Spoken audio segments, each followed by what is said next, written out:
Pareho ang expiration date ng kanseladong Philippine passport ni Zaldico sa expiration ng passport na isinumite para sa notaryong nilagdaan niya sa Sweden noong January 15. Portuguese passport niya, ipapa-red flag na sa Interpol. Nakatutok si Joseph Morong.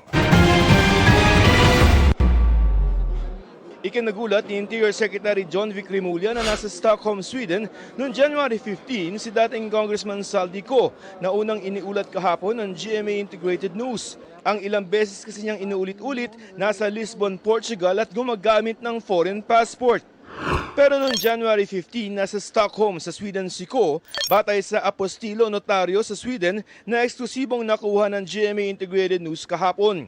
Sabi sa apostille certificate, personal na humarap si Ko at pinirmahan ito para legal na kilalanin sa Pilipinas ang petisyon niya sa Korte Suprema na nilagdaan sa ibang bansa. Nagulat nga ako kasi naman yung lugar nila, gated community, madali tumakas rin doon kung tatago ka sa kotse. Ang EU kasi, borderless. Okay. So, hindi mo kailangan ng passport para umikot. So, kung nakarating man siya sa Sweden, this is probably a 2-day drive kung pupunta siya ron, o a day and a half by train.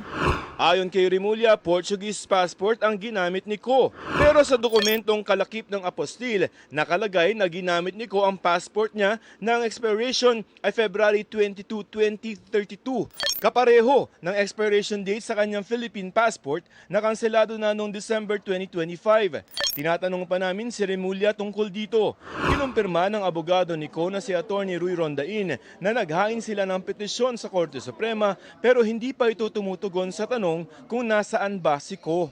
Diyan pa rin siya sa Europe. But which particular country we don't know? Right now, we don't know. He should be back in Portugal already. Okay. Kasi ang may bahay lang siya sa Champs-Élysées sa France. Okay. Kung nakapunta Yes. ka na ba doon? Isang side doon, meron siyang 5-story, 20-room building. Meron siya sa Sotogrande, Spain. Meron siya sa south of France. Tapos meron siya sa Portugal. Ayon kay DILG Secretary John Vic Rimulya, ang utos ng Pangulo ibalik sa bansa si dating Congressman Zaldico at maaaring gobyerno sa gobyerno ang mag-usap para rito. Aminado si Secretary Rimulya maraming challenges sa paghahanap kay Ko na idineklara ng fugitive from law.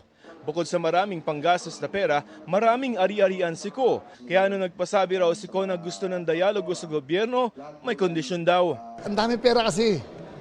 Basta ganun kadami yung pera mo, movement is much easier. So, ang naka-amlak ngayon ng assets siya dito.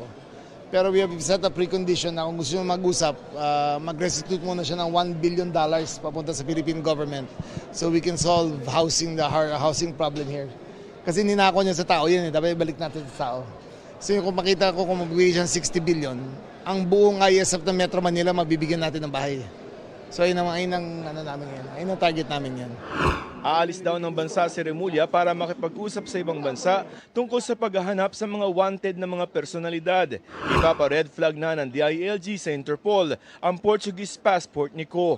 Tiwala naman po ang Pangulo sa ginagawa pong trabaho ng ating mga ahensya ng gobyerno, lalo-lalo na sa pagtugi sa mga fugitives. Optimistic po tayo this year. Of course. Para sa GMA Integrated News, Joseph Morong, nakatutok 24 oras.